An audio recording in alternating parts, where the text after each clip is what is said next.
We are recording. Welcome to Against the Dogma. Hi. I'm your host, Isaac. I'm joined by my co-host, Tate. Yeah.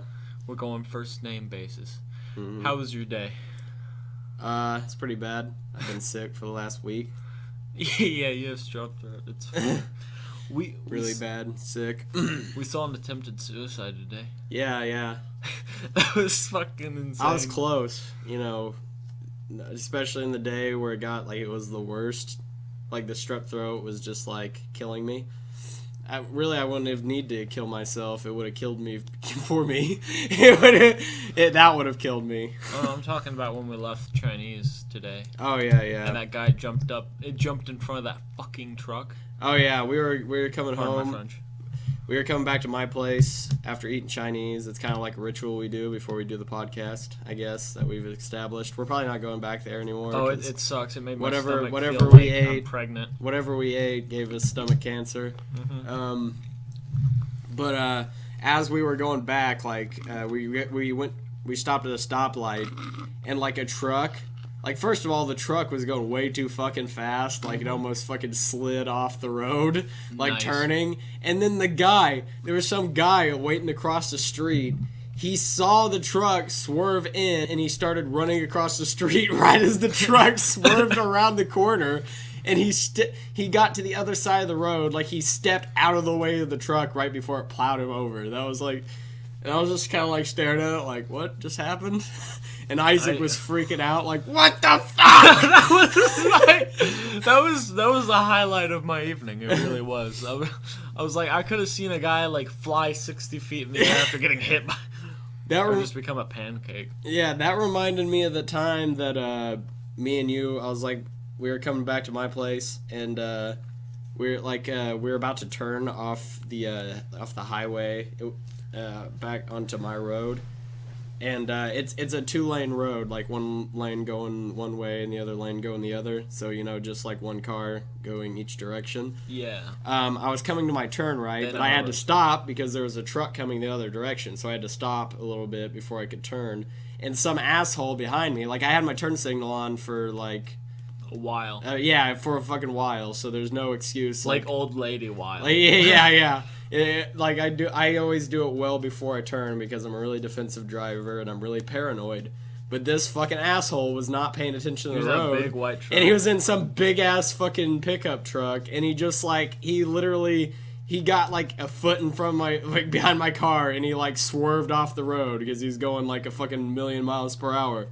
I fucking hate people, dude. I hate them so much. We've almost died a few times. And there's nothing I could have done. I can't fucking turn. There's a truck coming the other direction, so it's what am I gonna do? Not turn? I should be able to stop and turn. That's good mother fucking trucking idiot, times. Dude. Yeah, I wanted to. I did honk at him. I'm really bad at honking at idiots. I always forget to, because I'm so pissed off in the moment when someone does something stupid. Not that I haven't done anything stupid while driving. It happens to everybody. Everybody fucks up at some point. Doesn't look. That's true. Doesn't look before they turn or something like that. But it really pisses me off shit like that because the guy's literally not paying attention to the road. He must have been on his fucking phone or something, or just off in Wonderland. Watching Feminist Frequency. Yeah! Oh my god. We just watched a video from Paul Joseph Watson talking about the war on men. Don't mind me, I'm just snorting. Yeah. What are you doing? I'm snorting coke, man. Okay. After the last podcast, I got really interested in cocaine. Yeah. Yeah, we talked about that at some point. It's because Stipe looked like he was on coke. Was sleep deprived. We'll get back to the feminist shit too, because we're gonna talk about that because it was just pissing me off. Feminists pissed me off. Not that I have anything wrong with the feminist movement if you're talking about actual feminism, but not second wave feminism? not the quote unquote feminism that exists now. That's third wave. When you're referring to feminism, it has a lot to do with history, right? So first wave feminism was suffrage and also women's suffrage had a lot to do with the the civil rights campaign as well, because women's right to work, and women's right to vote. And I'm all for that. But that's what suffrage. The issue comes when they think that there's some kind of fucking conspiracy. That, the patriarchy. Which, I mean, America was a patriarchy. It was, but now it's not. Women have just as much opportunity as men. Actually, they have more, because you can get special grants just for being a woman in our society. In America, anyway. Yeah. And then I can't remember. You get special advantages for being a woman in America.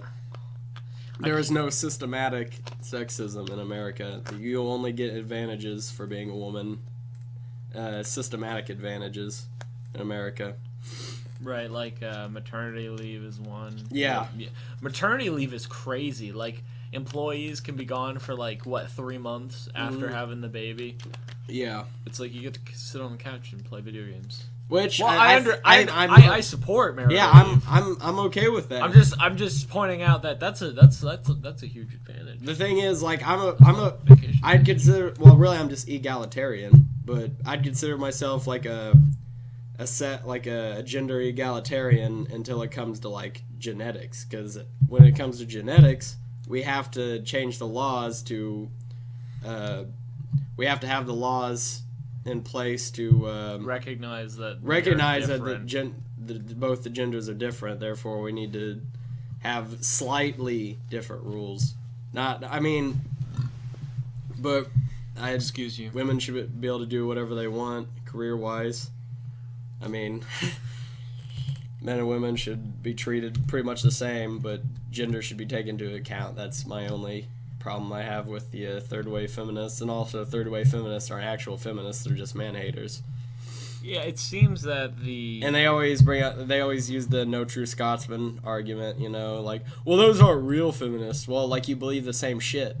Yeah. You essentially believe the same shit. Just because you say you're not like those other quote-unquote feminists doesn't mean that you aren't a quote-unquote, you aren't the same type of quote-unquote feminist.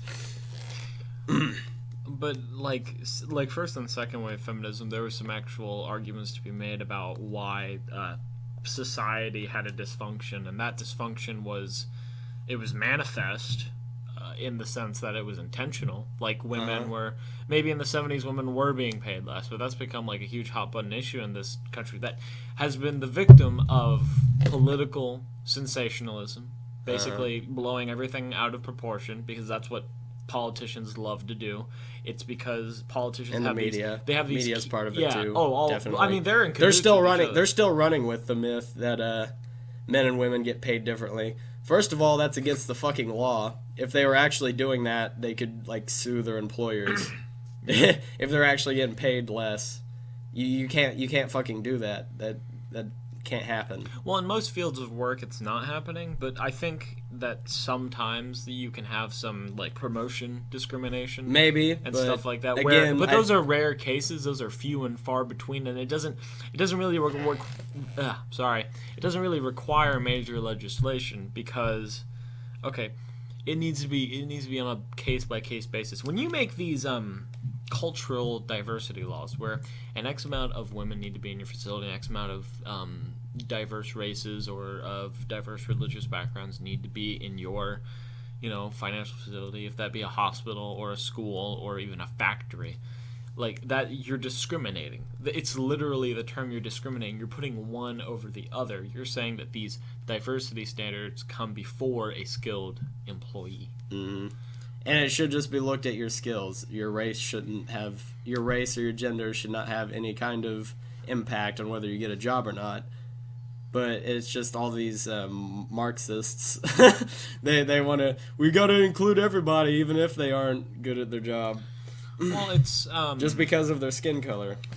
I think that's what third wave feminism is. I don't know a lot about cultural Marxism, right? No, I know about Marxism. Marxism, Leninism, or otherwise known as communism. It's basically the social social policy of communism. Well, yeah, it's the fact that the proletariat. It's a social policy behind communism. Communism's kind of like, here, you can continue on what you're saying. Okay, but let me just add this point. is that communism is kind of like it's divided into like 3 parts, right? Well, no, it's divided into 2 parts. The economic side of communism, which is socialism. That's why I feel like it's really stupid when people make the argument, well, it's socialism, it's not communism. Well, I mean, socialism is just the economic system behind communism, so really it is kind of the same thing. And also, generally, a lot of these socialists are also Marxists, so you're basically a communist, which is what I was getting to, is Marxism is like the social policy behind communism. That's what they build it on, like... well, all economic policy will affect social policy. So, for instance, Karl Marx wrote the Communist Manifesto with some other guy, Friedrich. Pick a German name. Yeah. Right.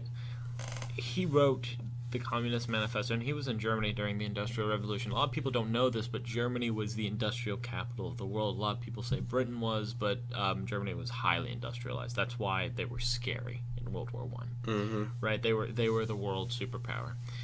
And he saw this wealth disparity between the proletariat. The proletariat were the people who are creating production for the bourgeoisie, the people who seize the means of production or the means of capital being wealth, if you don't know what capital means.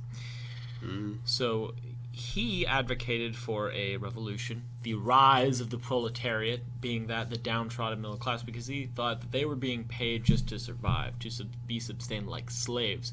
He equated what was going on in industrial Germany to slavery, and maybe he did have a point. There was a lot of bad things happening there, but he radicalized that not only in liberal reform, that's happened a lot during the progressive era in the early 20th century and the late 19th century. Yeah, but I don't think there's anything liberal about communism in any sense. Like, just to add that in, I don't think communism is a liberal ideology. It's very totalitarian. It's very not totalitarian, authoritarian. Well, communism, because it's basically the government telling you how to live. It's one dictator, or it's the entire collective telling the individual how he should live based on what the rest of the collective thinks you should live.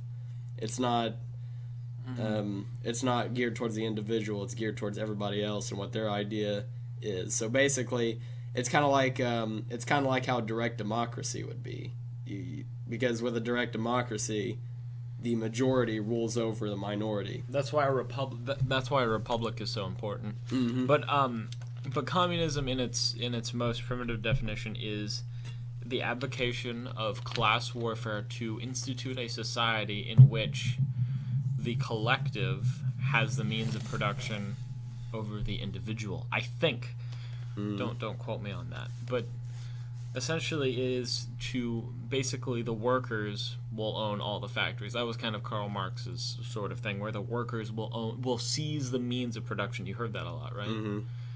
Seize the means of production. But at the end of the day, it's not the workers; it's the government. Well, that's what happened. You're changing out revolutions in the 19th and 20th century. Was that for communism to work, there needed to be a separate intermediate period between the revolution and the true communist utopia they were trying to build, and it was called authoritarian socialism. That was Hitler was a socialist. Yeah. Stalin was a communist, but he instituted an authoritarian socialist society, just like Lenin did before. When Lenin died, he carried that on, and then so on. That's so one forth. thing I want to learn more about Lenin, because everybody acts like everybody, like, a lot of people will like act like he's just like a wonderful person, all the communists will, like, oh, he was a hero and everything like that, even though, like, a bunch of people starved to death under him. But they come up with some excuse like, oh, they were getting what do you call that, embargoed or whatever. They're getting embargoed by other countries, which, I mean, that never hurt. I mean, that doesn't normally hurt capitalist countries. I mean, well, in capitalist countries get embargoed, they don't normally all starve to death. Generally, they can rely on their own stuff. Not necessarily true. An embargo would mean an armed stoppage. Oh, well, what am I thinking of? Sanctions. Sanctions, yeah, sanctions. I don't know if that's... Sorry about the audio quality. Embargo would be, yeah, it would be,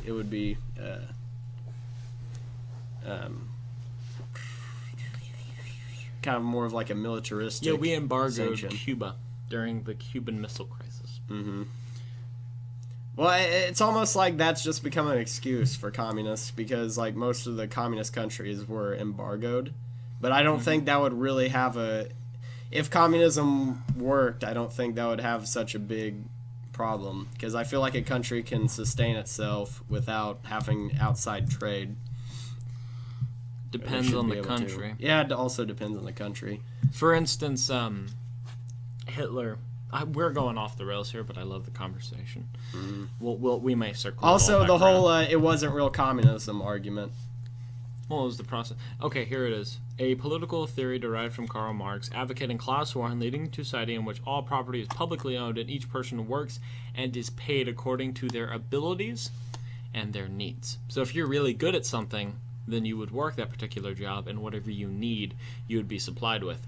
Good concept, but it eliminates individualism. Mm-hmm. The collective has control over the individual because it's all determined on their abilities and their needs, not their passions or their interests. Mm-hmm. So, for instance, Tate, what do you want to be when you grow up? Or when you're already grown up, but what do you want to be in your future, I guess? Where do you see yourself 10 years from now? I don't know. I have a dream. I want to be a fighter. But I'm probably going to end up being a cop if that falls through, if I get knocked out too many times. Okay, here's what you're actually going to do. Now, you work at that mechanic shop, right? Uh-huh. You're really good at it. I'm not, though. I'm not good at it. Let's say you are. Well, you're really good at it. You're not going to be a police officer. You are going to be a mechanic. Yeah. And there's nothing you can say about it because that's what you're able to do, and we will sustain you. I imagine they'd figure that out because it's all government controlled. I imagine they figured it out with some stupid arbitrary test that doesn't really tell you anything. It's really stupid. Yeah. I imagine if the government has control of that on what job you get. But anyways, let's continue. So the argument that communism has never actually been introduced in society is clearly idiotic, and I'll show you why. I'm going to look up socialism. Yeah, it seems that people have fallen into this rut of believing what they hear from, like, Bernie bros and stuff like that, which I used to be a Bernie bro. But simple dictionary searches can, here it is. A political and economic theory of social organization that advocates that the means of production, distribution, and exchange should be owned or regulated by the community as a whole. Yeah, which is exact same. That's what everyone says about. That's basically communism right there. To a certain extent, that's the community, right? That doesn't mean people are being paid according to their ability and needs. So it's less authoritarian, strangely enough, even though it's been used in authoritarian governments. But in Marxist theory, a communist government would be owned by the worker. There would be no discrimination. Yeah, but let's forget the fact that Stalin persecuted Christians to create a secular government. Also, by the way, Stalin was a secularist. Yeah. Well, not necessarily. He was an ideologue. So I guess to a dogmatic perspective, he was a communist. That was his quote-unquote religion. But he did not like religion. I think he did persecute religious people. He banned, like, religious symbols and stuff like that. Which there's definitely a lot of communists. You see a lot of communists don't give a fuck because they think all religious people are evil. Like, I was talking to this chick the other day, and she doesn't, like, I told her, you're definitely a communist. She doesn't believe me. She's like, no, I'm not a communist. This is just what I believe so-and-so. And it's basically the Communist Manifesto. So she doesn't believe she's a communist, but she is a communist. Like, what she believes is like Communism 101. She believes in a moneyless, classless society, you know what I mean? Or she actually wants to bring it about. It's weird, like I was trying to date her, but I just couldn't handle the weirdness. And I couldn't handle that she's a communist, like, because our ideas completely clash, like, night and day. Like, I could probably date, like, a liberal, like, a quote-unquote liberal chick, like a Democrat or something like that. And I could probably date, like, a quote-unquote conservative. Oh, sorry. Stop I was that, fucking with you a bottle. piece of shit. You're gonna ruin the audio quality. Like, if I don't really It's care. already garbage enough. Yeah, I don't really care if a chick I'm dating has a different political outlook, because like that's something you could converse about. You know what I mean? If you both have a level head and you don't freak out because somebody has a different opinion than you do. Which really, if I found a chick that I'd want to like actually date and maybe possibly marry, I'd probably want a chick that's like actually reasonable and won't freak out because of over disagreement. You know what I mean? Well, like basically a chick that'll be your best friend. You know what I mean? I'm not saying chick disrespectfully. Also, like a lot of, like I'll call a woman a chick. Like it's basically like I call a guy a dude. It's just like a dudes, way I chicks, dress. dudettes. Yeah, it's kind of like the difference between skanks.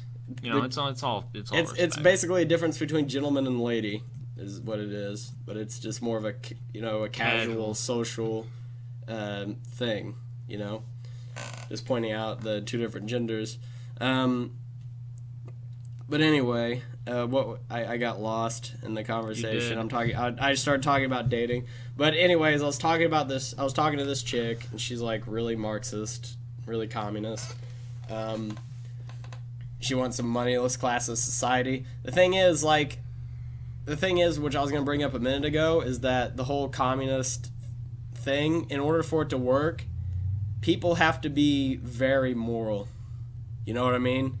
Like, yeah, inhumanly moral. Because competition is what breeds progress in a capitalistic society. Well, what just in society in general, because that's our genetics. Yeah, what capitalism does is it taps into that animalistic energy within you to compete, to win the approval of your peers, and we do that in our society, as shallow as it is, but as important as it is, we do that through monetary gain. Mm-hmm. Those with the most wealth hold the most power to influence others within the society. It's all conflict theory. Well, what capitalism is, it's just freedom. It's free market. I don't even like, I kind of don't like the word capitalist because that's a Marxist word. That's what communists came up with that word. But really, in reality, free market is free market is just a natural state of things. That's when you just let things happen. That's when you just let people do what they want. Communism is where you use the state to control people's lives, or you, as a collective, you control people's lives.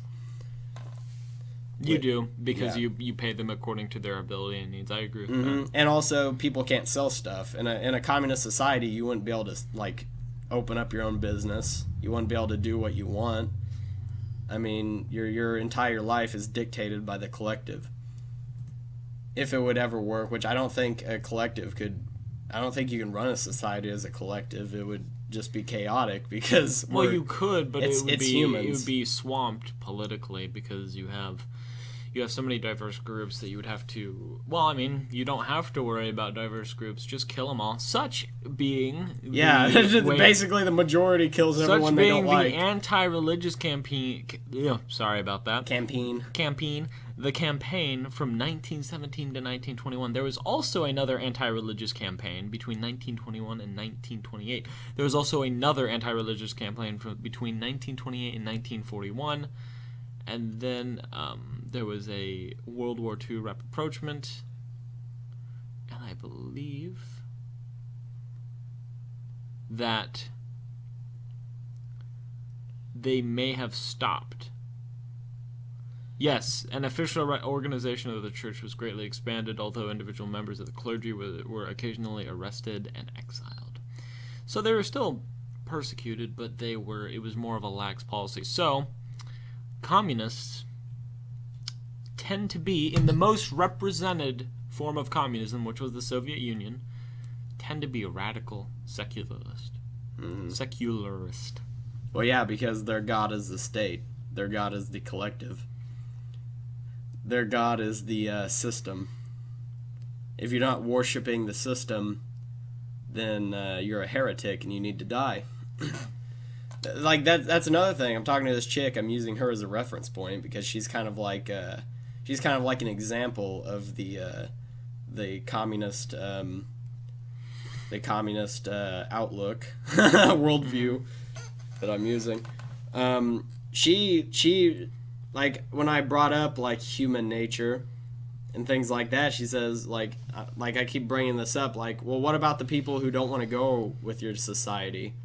So you like how are you going to deal with the people that don't want to live in your perfect little society with no money and like no classes or anything like that? And you're like, well, we'll just kill them. Like she's like, yeah, we'll just get rid of them, put them in prison. Nice. Things like that. That was her solution for that problem. Which like, oh, okay, Hitler. That's the answer to the Jewish question. Yeah. Actually, have you Which heard... I think deep down that's what communists think. Like, yeah, we'll just kill those people or put them in prison. Well, they're the bourgeoisie. Yeah, all right? yeah. They're the enemy, so we need to kill them. We're tribalist. Yeah. That's the whole, like, fascism and communism. By the way, fascism's bad. We're not fascist. For all the leftists who are gonna be like, you're a fascist. We're so triggered. No, we're not fascist. We hate fascism almost, if not more, than communism. But but it's all based in tribalism because people for some reason people tend to hate individualism because it creates a wealth disparity. Because you're competing in an open market of not only ideas but also an open market of intelligence, of hard work. People, they think it's unfair because people are better than them objectively based on what we hold valuable. Mm-hmm. Monetary gain or intellect is extremely valued in our society. You see people who are renowned for just being smart, like Neil deGrasse Tyson, Sam Harris, Christopher Hitchens, I think is one. Richard Dawkins. What? Who's the other guy that you're always? It's really smart that you're always coming all over the place about. Who's his name? What? Sam Harris? No, it's the guy who makes spaceships. Elon Musk. Elon Musk, yeah. Yeah, he's an intellectual as well. Yeah. I mean, you have those entrepreneurs like Warren Buffett. He was giving a speech. I read this on the internet. I don't know if this actually happened, but he said he reads 500 pages a week, and that's how he got. And the rest of his time was spent thinking, and that's how he was able to play the stock market or the investments and stuff like that. Yeah, very very smart people are on top. That's just how the world works. It's not the bourgeoisie. It's competition, and there's gonna be a lot of losers, and there's not gonna be that many winners. Well, yeah, that's the same that's thing. Another thing with third wave feminism. Sorry to interrupt you. Yeah. But third wave feminism is all about the participation award. Yeah. And the millennials, like, oh, they were dealt a bad hand. It's like, sure, but do you think the Great Depression was like the children who were born out of that family and also had to go through World War II? Don't you think they were dealt a bad hand? But you didn't see them crying. And also, there's plenty of examples of people who started in those bad environments and came out to be very wealthy and very successful. Yeah, and then millennials. Lots of black Americans come out and be very wealthy, very successful. If there's some kind of underlying systematic racism, how are they able to get to that point? Yeah, but it took them a long time to get there, and that's something that needs to be stated. Like, I'm not an Americanist, right? I don't believe that America has always been the pantheon of equality, like it claims to be. It's definitely discriminated. I mean, we had is it James Crow? Jim Crow. Jim Crow laws. Okay, thank you. Jim Crow laws in the South and all discrimination, separate but equal laws. Separate but equal. Mm-hmm. that just breathes of discrimination. And then we had anti-gay legislation of homosexuality being banned, and that's just now. Like, there's still a lot of work to go, but I think out of all the Western countries, I think we've been kind of the most progressive. Maybe. Well, Other than slavery, we kind of got late on that shit. yeah. Oh my god. But anyway.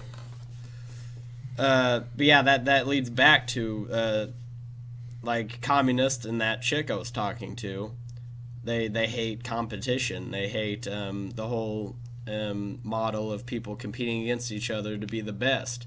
But the fact is, that's what drives the human being. We want competition. That's a genetic determinant.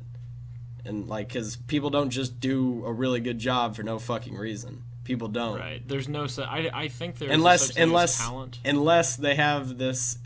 Now this chick did say she works really hard.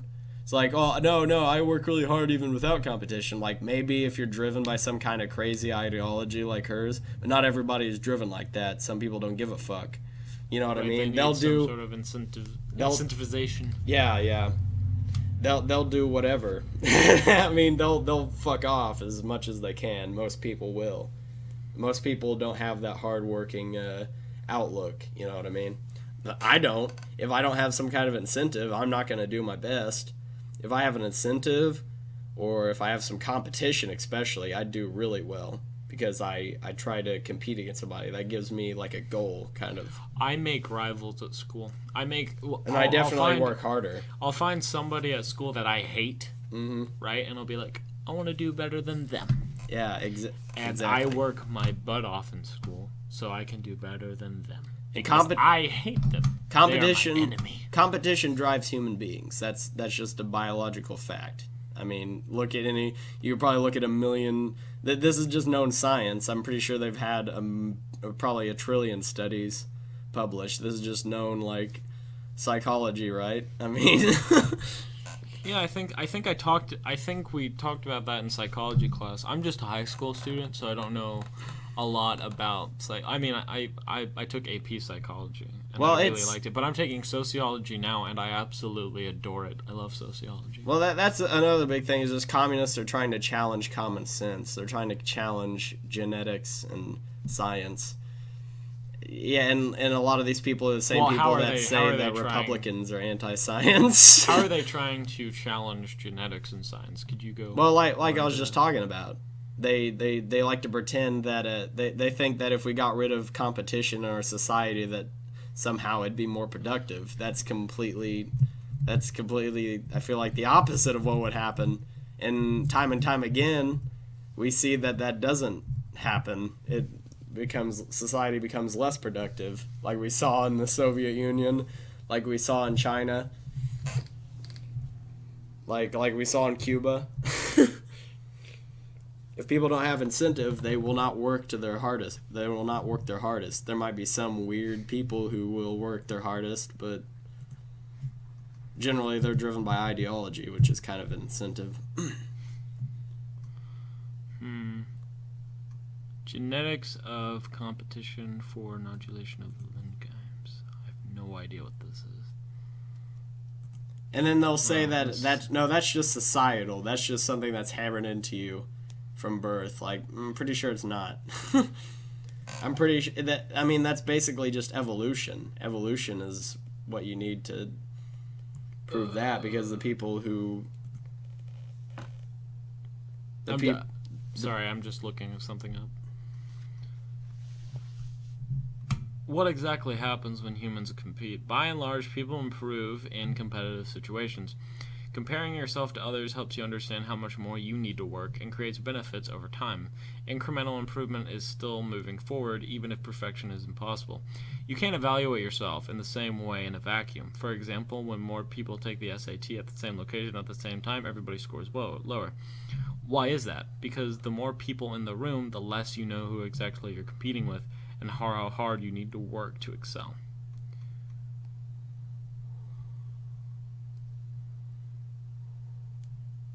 And it goes into it's an article from the Muse. I'm not sure where that's from. I think we'll link it in the description. But I'll put it up in the video so they'll see the website. Okay. But yeah, you can read that. It looks like a good read. I like it though. Yeah, I think you're right about competition and how humans are.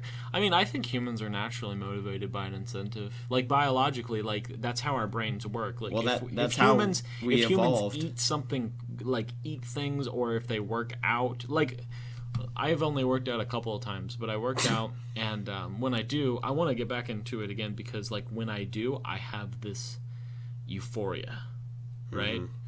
That just washes over me. And it's a biological response saying, hey, this is what you're supposed to do. And we're going to reward you for it because it's awesome. Yeah.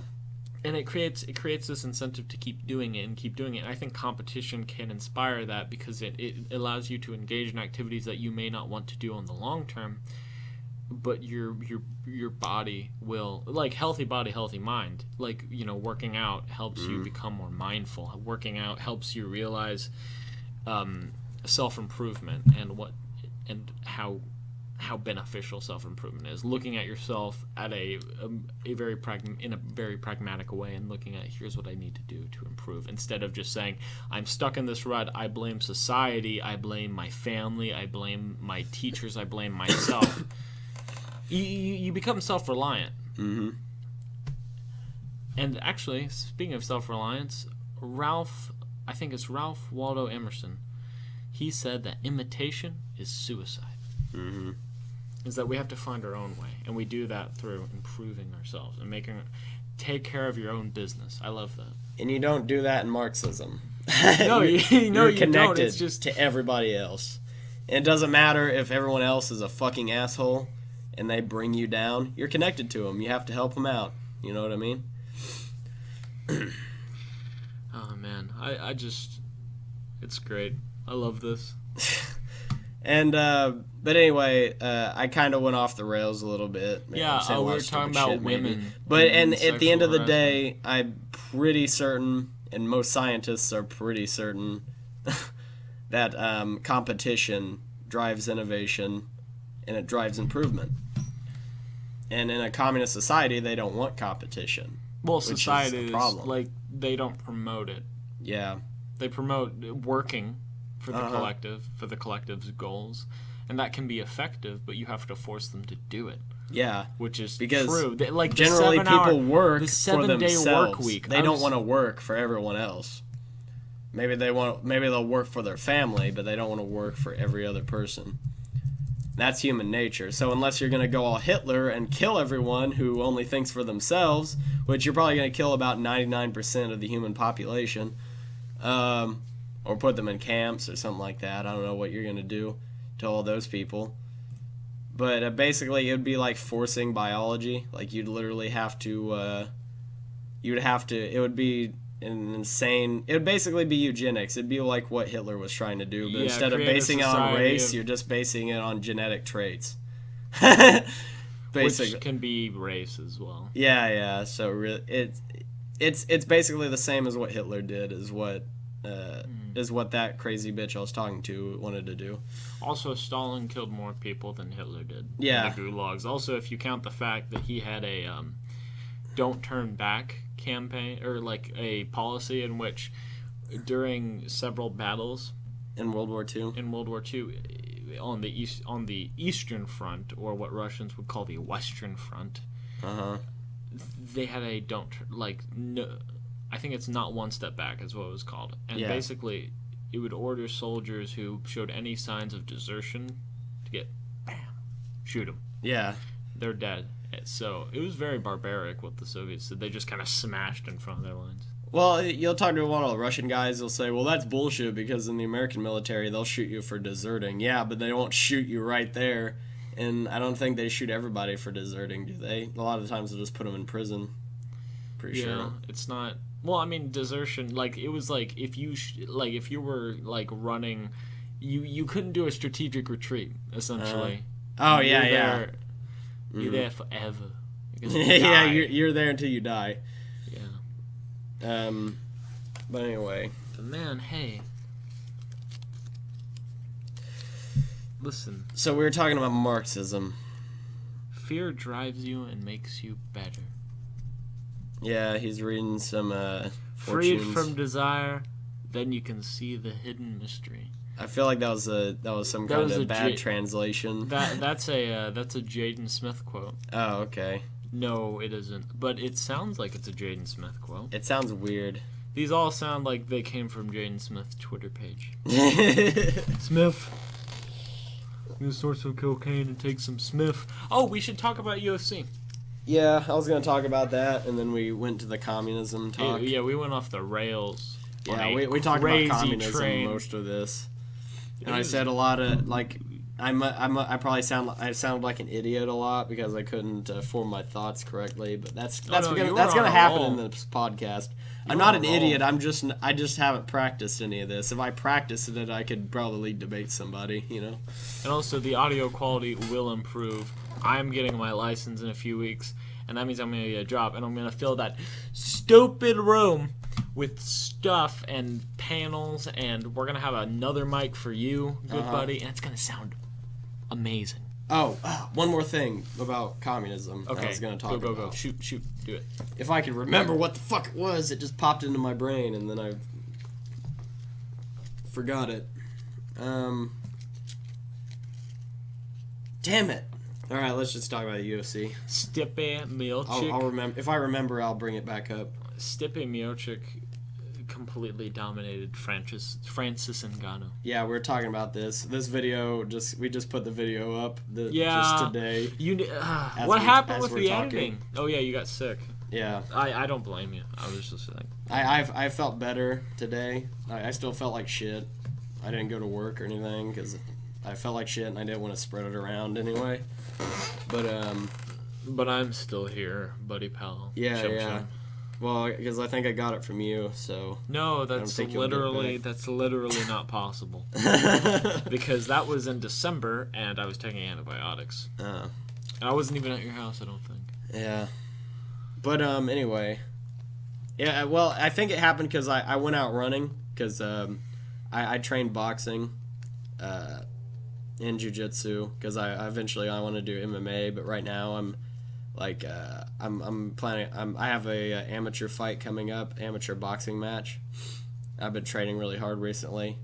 Not in this last week. This last week I haven't trained at all because I've been sick. And if you train while you're sick, either because you're at China food. Well, I'm not. I don't pay that much attention to my diet, but I don't eat any sugar and shit mostly. Oh, I've tried so hard to cut sugar out. Unless like sometimes I'll eat some sugar if I haven't eaten a lot that day. Like I'll just eat a little snack. I mean, I'm not really strict about my diet. I just eat normally. But anyway, what the fuck was I talking? Oh yeah, I was running. I was doing some road work and it was really cold, and that's what I think that weakened my immune system, and got me sick. Maybe. I don't know. I think that's why it happened. Because immediately after that, like the back of my throat started to be a little scratchy, and I'm like, oh, I hope I didn't get strep throat. Turns out that's what happened.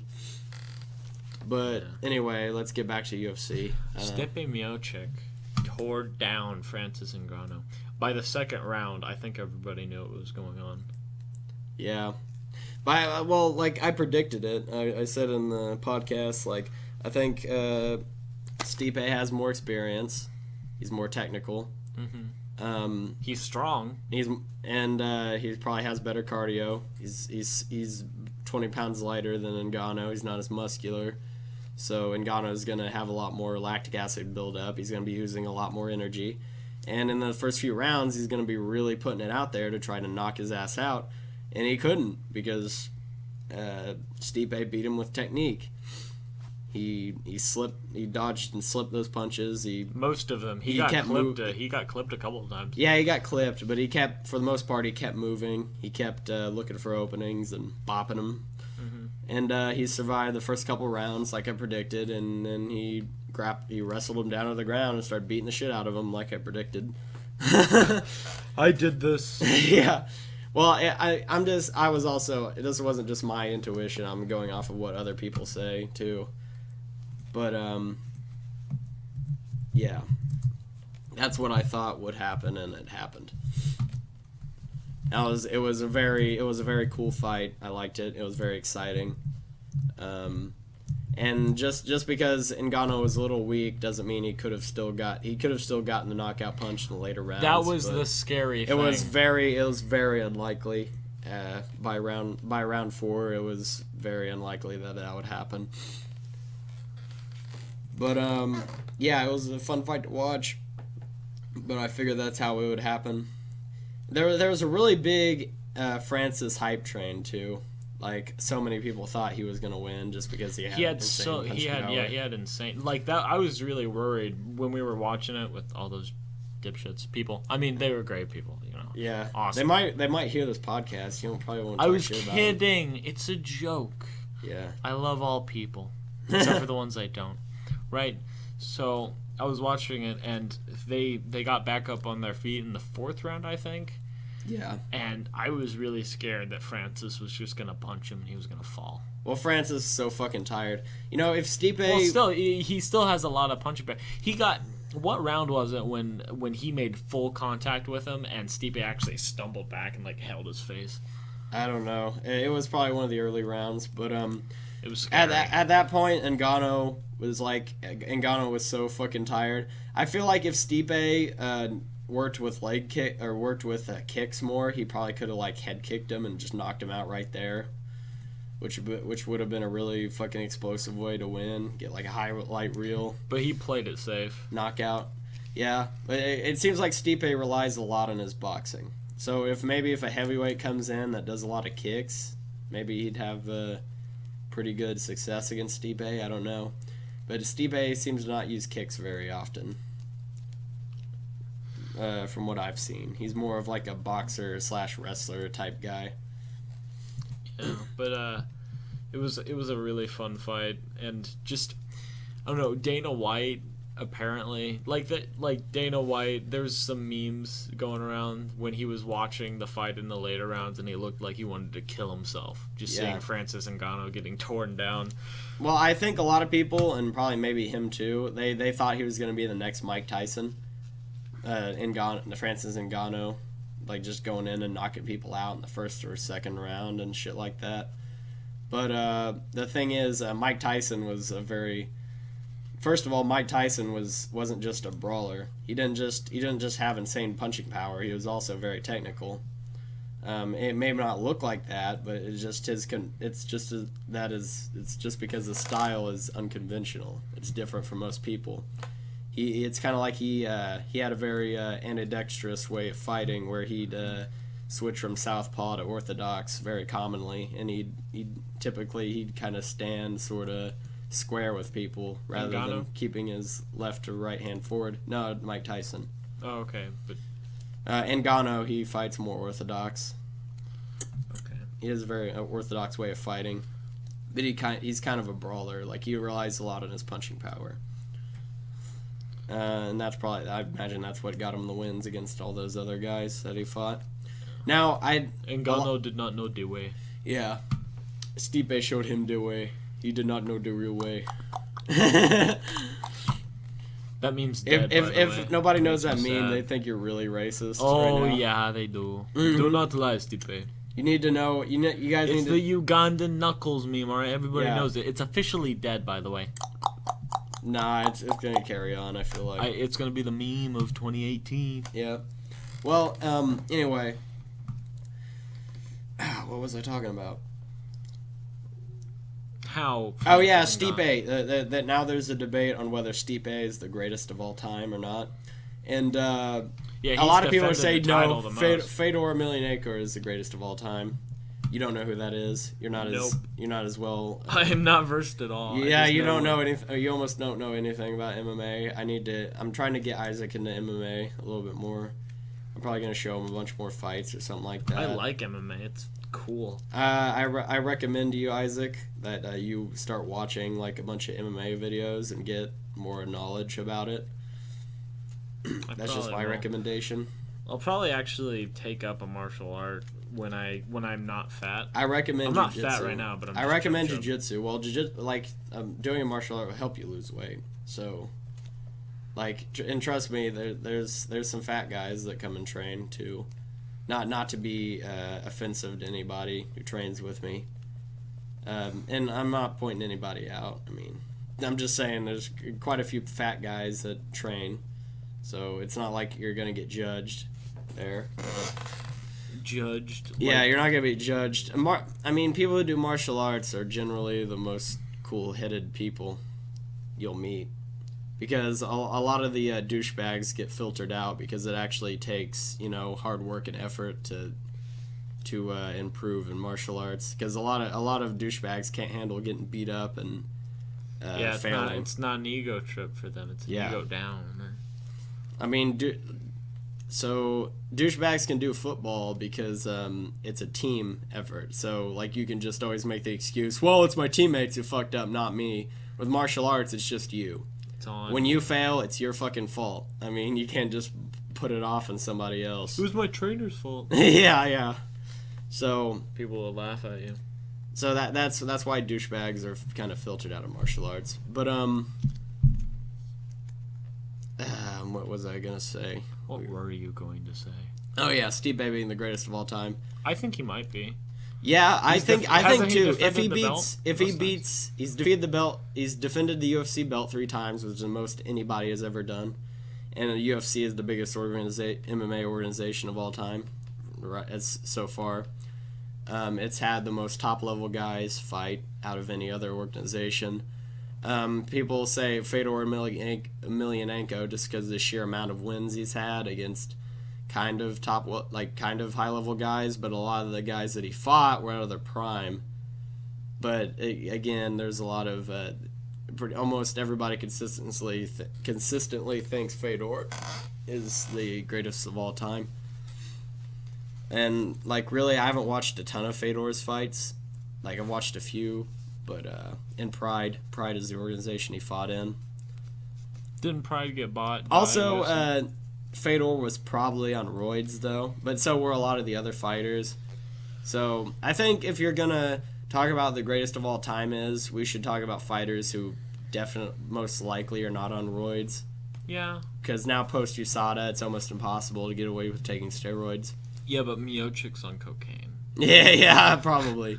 No, not really. I don't think so. I think he was just tired as fuck. During that press conference, he's just like, I don't care. I'm gonna just bring him down. People are saying, Are you afraid? Are you afraid of Ngannou? Yeah, a lot of people were like, Are you afraid? And Are you afraid of this big African salt? No, I'm not. I'm pointing out he's African because as a child he worked at a sand mine, and that's why he's so monstrously powerful. I'm not a racist. I'm just pointing out that he worked at an African sand mine.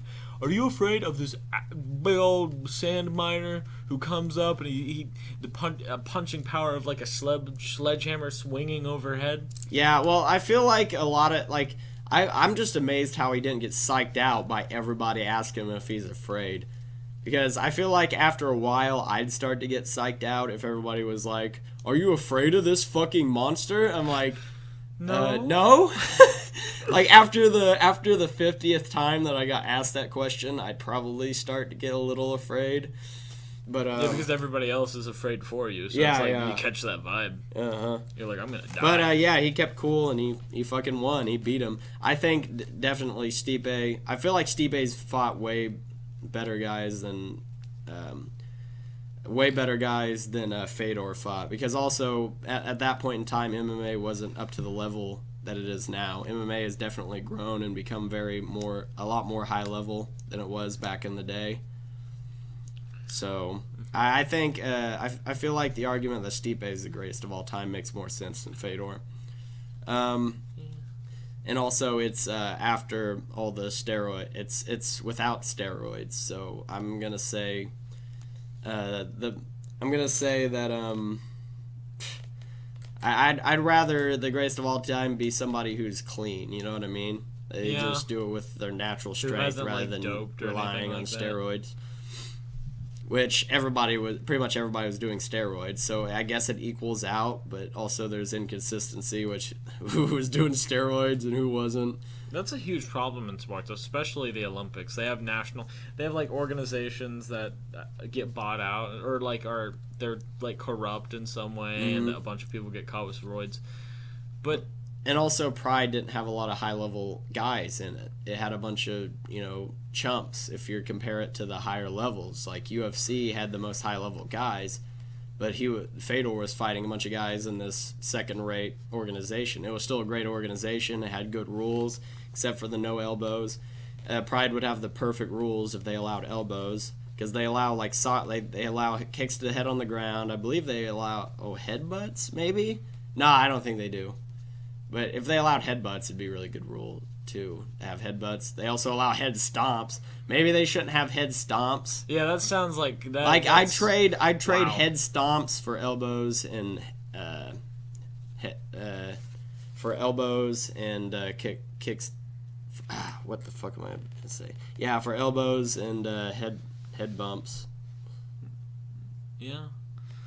Elbows or are fun. What am I thinking? I just used the name head stomps. Headbutts. Headbutts, yeah. Headbutts. There you go. Good job, buddy. Proud of you. I just had a really dumb moment. You had an aneurysm? Yeah. So what did you think of Cormier versus Vulcan? It went how I expected it. It went how I expected. It seems that, Vulcan was... They were both knockout artists, Ngannou and Vulcan. The Swiss guy? Yeah. I don't know his first name. I'm just looking at this picture. Skill and technique will always win out over strength, brute strength. I mean, that's just how it is. That's the whole point behind martial arts. You're learning it so you can beat guys who rely on brute force. Cormier has a infectious personality, if that makes sense. He's a pretty cool guy. He talks more like a fight commentator than he does a fighter. And he does commentary. You didn't even know he did commentary. No, I did and I'm not. like, yeah, he does fight commentary. That is. And you're like, oh wow, insane. You should do that. Yeah, he's just built for that. He's like it's just. Imagine him and Joe Rogan just being the permanent fight commentators for most UFCs. That'd be cool. That'd be fun. I think he should be on his podcast. Yeah. The MMA podcast. He might end up being on it because he has that MMA podcast.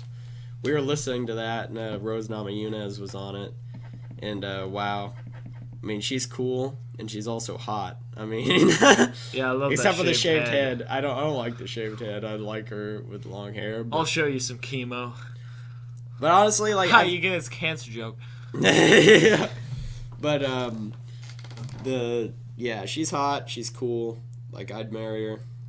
I'm so jealous of that. Her boyfriend, Pat, whatever. You're a misogynist. Yeah. Pointing out her oh my god. You would point that out with Stipe, right? Yeah. That beautiful bronze god. Yeah. I mean, Stipe's not bad looking. He looks like a handsome man. Yeah. It looks like he could play Leon. Yeah. Not really. He's too big. Like, Leon's kind of like a soy boy. Yeah, well, not really, because he's cool. Like, he's definitely not a pussy. Leon's just a badass. Yeah, he's kind of like a Tom Cruise type of character. Leon is. Yeah, except for the because you don't think Tom Cruise doesn't look. I mean, Tom Cruise doesn't look like a pussy, you know. No, but he's a thin. But he's just handsome in kind of like a boyish way. Yeah, and he's also young because he injects baby blood inside. Yeah. Oh, he's more like a Keanu Reeves. If Keanu Reeves dyed his hair, maybe he could be Leon. No, but Keanu Reeves doesn't look like Leon. But no, I'm trying to think of who would make a good Leon Kennedy character in a movie. What actor in real life could pull it off? I don't know a lot of actors. I know movies. I don't know actors. We completely went away from MMA. I kind of want to go back to it.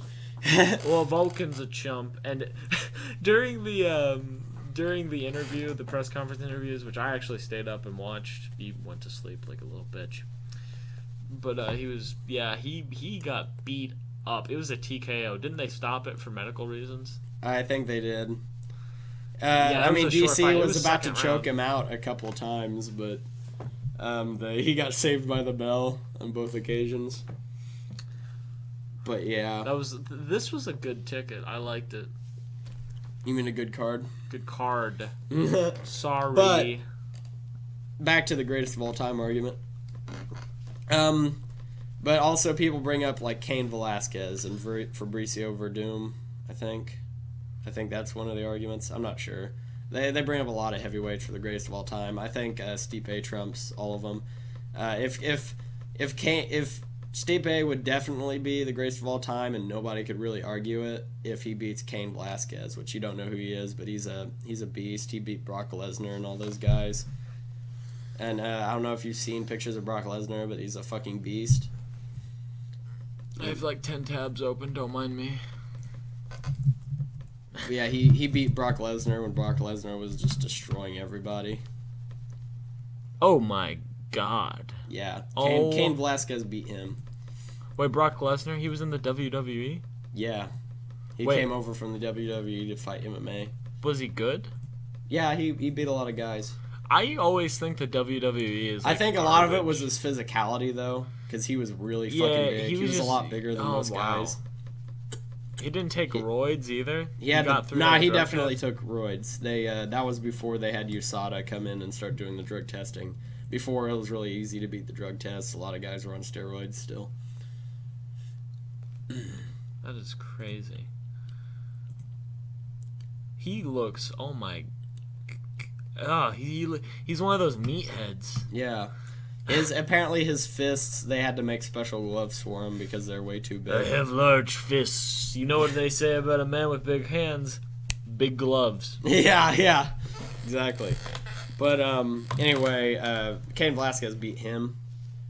Here, let me Cain search Velasquez him. beat a lot of high-level guys, so a lot of people also argue that he's the greatest of all time. But we won't know that for sure until Stipe and Cain fight.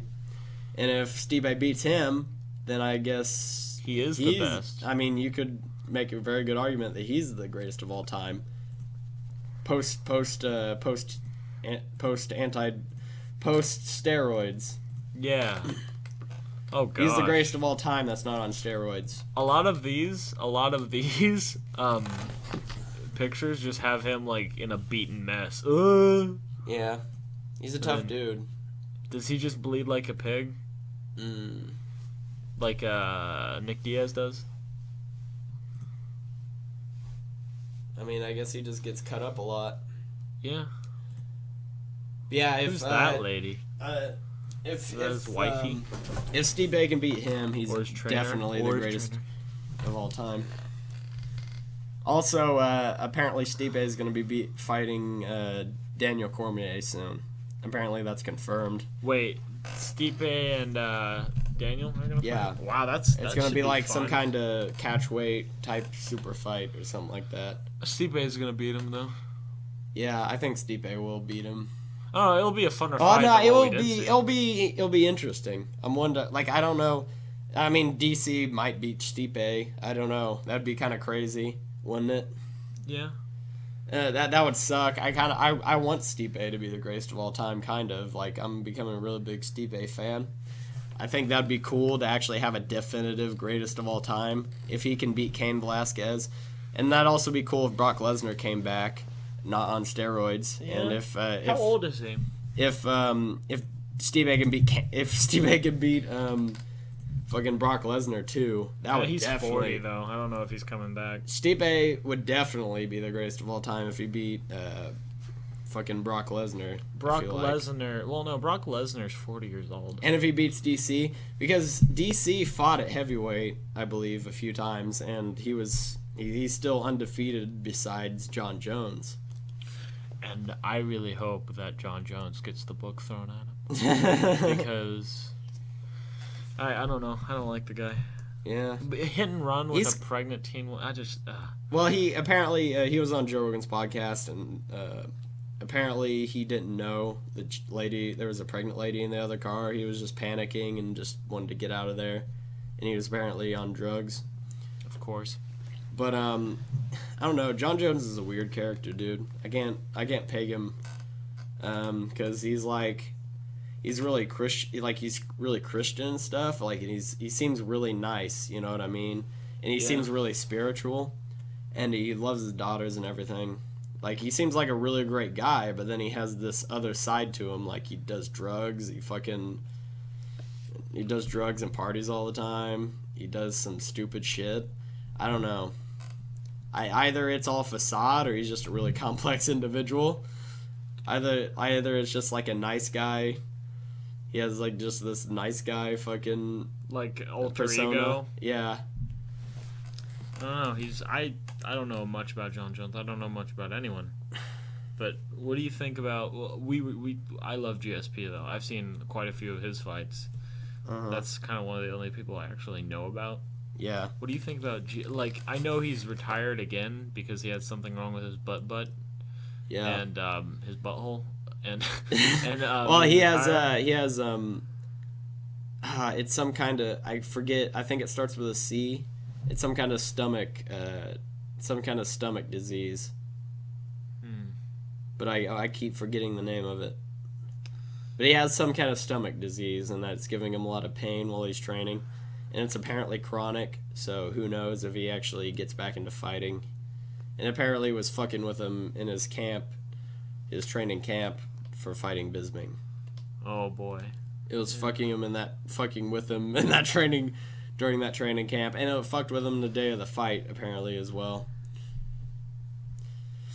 So no, but he is a great fighter, and I think that like people were talking about him possibly fighting Conor. Yeah, Conor McGregor. I don't know. I feel like he's more of a lightweight. That'd be a little lopsided for Conor if you're just talking about the strength advantage or just the size advantage that GSP has. Probably, I don't know. I'd have to see them next to each other, but I'm pretty sure if GSP's fighting in the higher weight classes and he's also gotten bigger since the days that he fought in welterweight, he's probably a little bit bigger than Conor is. And also, GSP has good wrestling, and that seems to be Conor McGregor's weakness. And this is actually a perfect segue because I'm subscribed to this one channel. I think it's like MMA On Point. Shout out to them. I don't think we're in a position to shout them out. Yeah.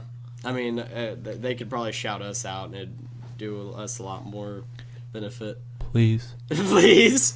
But MMA On Point, they did like a little survey to think for like, who do you think's the best lightweight fighter in the world or in UFC? And then they had Tony Ferguson as the option. They had Tony Ferguson, Khabib Nurmagomedov, and Conor McGregor. Which the lightweight division's like in a really cool position right now because it kind of reminds me of like the lightweight division back in the day with Chuck Liddell, Randy Couture, and Tito Ortiz. It's kind of like that.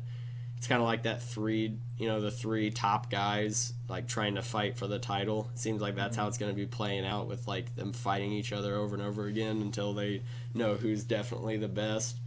Back in the case of the lightweight division, Chuck Liddell came out as being the best in that little exchange. But with right now, it's Conor McGregor, Khabib Nurmagomedov, and Tony Ferguson. Now, I voted for Conor McGregor because I'm a huge Conor McGregor fan. I like his style. It's very original. It's very unorthodox. And it's effective. It's very effective. Well, no, it reminds me of Jeet Kune Do. I mean, just because he uses kind of like Bruce Lee's striking philosophy. He uses kinetic energy. He uses his kinetic chain, and he stays calm, and kind of just whips the punches, and that's how you punch the hardest because it's that's the way it gives you a lot of punching power. Punching like that. I was tripping over my words. And Peter Pyre picked You're tripping over your words. But yeah, I mean, and with Conor, I mean, he's outstruck almost everyone he's fought. I mean, the only person that's really given him a challenge is Nate Diaz. And Nate Diaz is a fucking beast. Nate Diaz beat him the first time, and then Conor came back and beat Nate Diaz. I believe it was on Nate Diaz's home turf too. Didn't he go up a weight class to fight Nate Diaz for the second fight and he beat Nate Diaz? I believe that's what it was. I think so. Which is, it's kind of funny. Conor lost the first fight to Nate Diaz, and it was Conor's weight class, so you'd think Conor would have the advantage, but he lost then, and then he comes back and fights in a place where he doesn't have the advantage and he wins. It's weird. But yeah, You guys going right over your head? I'm kind of just talking to the audience at this point. Yeah, don't mind me. I'm just sitting back. I'm listening. But I feel like Conor could probably outstrike about anybody in the lightweight division. Tony and Khabib. Tony definitely is very technical with his striking. He's kind of like an all-around. He's good at everything, pretty much. Like I feel like Tony has pretty good jiu-jitsu. Tony's pretty good at striking. He's outstruck a lot of guys. He's out-grappled a lot of guys. So he's kind of like an all-around good at stuff. He's good at stuff all around. He has good wrestling too. Tony does, I believe. I think that's where he started his wrestling. I could be wrong. I'm kind of talking out my ass right now. I'm just going on YouTube, a lot of YouTube videos that I watch. But that's how you learn, man. Yeah. It's the new scholar is the video watching. And also, I'm a big Conor fan, but I'm also fans of the other two fighters, and I like them as well. And they're definitely formidable. I definitely think Tony could possibly win against Conor. You don't really know until they go into the fight. But yes, Tony is all around. Tony is like kind of like he's like pretty good at everything, but he's not an insane specialist at one thing. Khabib, I think Conor's more of a specialist with striking. He does very good at standing and striking with people. Mm-hmm. But he's definitely weak in his wrestling, and Khabib is kind of like flexible. He's flexible enough. Khabib is kind of like his kryptonite. I mean, Conor's beaten every wrestler that he's gone up against. I think he has good takedown defense. Yeah, pretty good, but Chad Mendes was able to take him down. But also Chad Mendes is a really good wrestler, and he's pretty big too. But also Conor was able to escape from Chad Mendes and get back up and start punching him again, and he won that fight with a knockout. Now that fight might have been stopped a bit too early, but I feel like it would have just kept snowballing down, because like you can't say that Chad really had a puncher's chance, because before that he was just getting tore the fuck up on the feet, and after he got rocked, it was definitely going to affect his ability to take Conor down and hold him down, and he definitely wasn't going to be very good at striking after that. But yeah, back to Khabib. I think Khabib might be a better wrestler than Chad, though. So, you don't really know what's going to happen. I believe Conor's taking a lot of time off to train right now to get back to his, being able to compete at MMA, because he was spending a lot of time just boxing for the last few months to fight Floyd Mayweather. So he spent a lot of time off boxing for that fight, so I imagine he's just trying to sharpen his tools so he can get back in the octagon and defend his belt. Well, I think it's getting stripped now, but I imagine, like, if he can, I imagine he's going to try to reclaim his belt and then defend it. I think that's what his plan is, because he hasn't defended any of his titles yet. He's captured the belts for the lightweight division and the featherweight division, but he hasn't defended either yet. But he fought some really good guys to get there, which is like confusing me why everybody's saying that he's not a real fighter, that he's a pushover. Like, look at the guys he's beat. They're all fucking killers. I mean, you can't say that he's not a great fighter, but everybody thinks that he's like, it's just mostly a bunch of haters who don't know anything about fighting, and they hate him because he's good at trash talk. You know, maybe sister dresses like anime. Yeah, maybe Conor beat one of their favorite fighters, so they're just salty about it. So they want to talk shit and say that he sucks. So what's your opinion on Jazz? Jazz? Yeah, I don't. Do you like dude, Jazz? This podcast has already went for about 2 hours. I don't want to. It's 1 hour and 13 minutes. Well, I don't want to get into the transgender talk. We already said enough shit to trigger SJWs. What's your opinion on Jazz? I want to be able to spread it out so we can trigger SJWs every single podcast.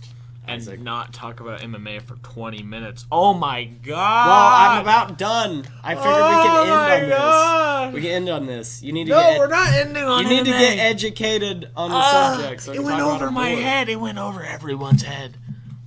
But yeah, Khabib's a very strong wrestler, and I think Conor should probably work on his wrestling, maybe. So he could probably try to counter Khabib, maybe develop a pretty good takedown defense. And he definitely has the drive. I think he definitely has the drive to do it. He could probably excel a lot in wrestling very quickly, kind of like how GSP did, because GSP didn't wrestle when he's in high school like a lot of wrestlers that go into MMA. He just learned wrestling, and he became very good at it and out-wrestled a lot of guys who had wrestled since they were in high school, which I think Connor could probably do that as well. I mean, he has a great mentality, fighter's mentality. He says he'll do something, and normally he does it. You know what I mean? He makes things become reality. He has an amazing self-belief, and if he believes he can become good at wrestling and beat insane wrestlers like Khabib Nurmagomedov, I think he could do it. Yeah, his confidence just depends on whether he does it or not. He sets his mind to something. It's not necessarily just because, even if he doesn't learn wrestling, it doesn't mean that he can't beat Khabib. I mean, he could catch. I mean, Khabib, I feel like his striking is kind of shit. Like, it's definitely not like terrible, like beginner level, but it's not I feel like it's not even close to the level of Tony Ferguson or Conor McGregor. It typically, in the recent fights, he's just been relying on his grappling. He just gets a hold of guys, he holds them down and beats them up. But I don't think he could stand with a lot of guys, I feel like, just looking at his striking. But, the fight could end with Khabib holding Conor down for 5 rounds and just beating the shit out of him. Or Conor might knock him out in the first round. Who knows what's going to happen. Or maybe Conor will work on his wrestling in the next few months and become really good at it, because I feel like he's a type of guy that could do that and come and beat Khabib's ass. Who knows? Just beat him in his own game, maybe, or just be able to stop all his takedowns. The thing is, Khabib is a very one-dimensional fighter. Mm-hmm. You know what he's gonna do. When you go into the fight, you know he's gonna try to take me down. There's no room for a unique strategy. Yeah, you know that's exactly what he's gonna do. He's just gonna come and take you down. So just stop the takedowns. Now that's easier said than done, because he's an insane wrestler. Insane grappler in general. So whatever. Who knows? You could say Conor's kind of like a one-dimensional guy because he never tries to grapple with anybody. But his style is very unorthodox. So, I don't know, man. I don't know either. I'm clueless. We'll have to wait till this develops. I need to get you clued in on what's going on. You need to watch more MMA news videos. Oh, God. Oh, my God. I have so we can talk about it more. I have a life. You know that? Yeah, but... There's things I do other than MMA. Yeah. You're like dedicated to MMA. You're learning jiu-jitsu and boxing and like working out and training and doing all these cool things. Like, I'm not bashing you. I'm reading and writing and eating Cheetos. Well, I feel like that's a good place to end. You want to wrap it up? We've been sitting here for a while. Oh yeah, sure. Comment if you want to. Comment, subscribe, like, dislike, bell, share, add to the YouTube algorithm. We don't know how it works, so if there's a button, click it. Look up our Facebook page. I post a lot of political shit on there. It's Against the Dogma on Facebook. He posts political shit. You can come and debate me. Yeah, debate us, plebs. You can debate me on Facebook. Debate us live on the podcast. Yeah, you can do that too. I mean, well, no, I don't want to bring random people because there could just be a bunch of weirdos. I guess that'd be cool. Like, we do like a call-in thing. We could do that, but we'd have to do that. Like, we make a Discord channel for Against the Dogma, and then we just bring people in to debate us. We're thinking about it, but here's what you gotta do. If you want to make a community, here, you have to let us know if you exist. All right, mm-hmm. We're new. Only one person who we don't know is gonna watch this. Yeah, and that's a sad, lonely neckbeard. And I'm talking to you. All right, Jimmy from accounting. We'll talk to you because we're desperate for new ideas. Yeah, we're already out of ideas. It's the second episode.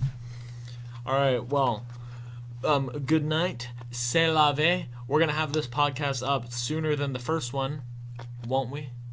Probably, yeah. That was passive aggressiveness, if you didn't notice. Mm-hmm. All right. Good night, everybody. I mean Jim. Good night, Jim. I hope you find a girlfriend soon.